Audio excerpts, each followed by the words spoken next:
News ভ্যানগাড়ির পর্দায় আপনাদের সকলকে স্বাগত। আমি সুপ্রীতি রয়েছে আপনাদের সঙ্গে। চোখ রাখবো আপডেট খবরের দিকে। শুরুতেই নজর রাখবো আমবাসার দিকে, যেখানে আমবাসার শিক্ষক স্বপন নম তিনি ফের একবার সামাজিক নজির গড়লেন।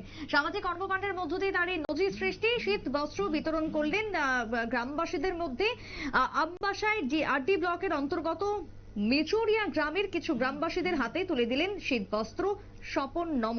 মাফ করবেন, স্বপন নম তার এই সামাজিক কর্মসূচির মধ্য দিয়ে বারবার তিনি সংবাদ শিরোনামে উঠে এসেছেন। আজকে ফের একবার তিনি সংবাদ শিরোনামে তার এই সামাজিক কর্মসূচির মধ্য দিয়ে আমবাসার শিক্ষক স্বপন নমর কি বক্তব্য উঠে এসেছে শুনুন।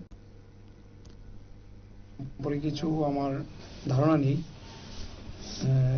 এখানকার এলাকার লোকদেরও আমার তেমন পরিচিত কেউ নেই, কিন্তু জন্মস্থানে সবার প্রতি একটা আলাদা একটা আকর্ষণ থাকে।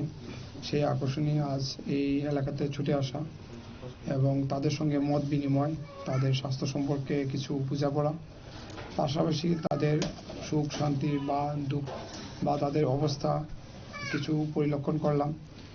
দেখে যতটুকু সামান্য আছে কিছু পোশাক, কিছু বস্ত্র, অর্থাৎ পাশাপাশি কিছু খাবার দাবার, এইগুলি ওদেরকে দিলাম এবং তাদের সঙ্গে মত বিনিময় করলাম। এবং আপনারা শুনলেন শিক্ষক স্বপন নমর বক্তব্য। আমবাসাতে আজকের এই কর্মসূচিতে বিশেষ করে খুশি সংশ্লিষ্ট গ্রামবাসীরা। স্বপন নম তিনি যে শিক্ষকতার পাশাপাশি প্রতিনিয়ত সাধারণ মানুষের পাশে দাঁড়ান, যে কোনো মুহূর্তে যে কোনো পরিস্থিতিতে, তাতে গ্রামের সাধারণ মানুষজন সাধুবাদ জানাচ্ছেন বারবার এই শিক্ষককে। ছোট্ট বিরতির পর ফিরে আসছি, সঙ্গে থাকুন।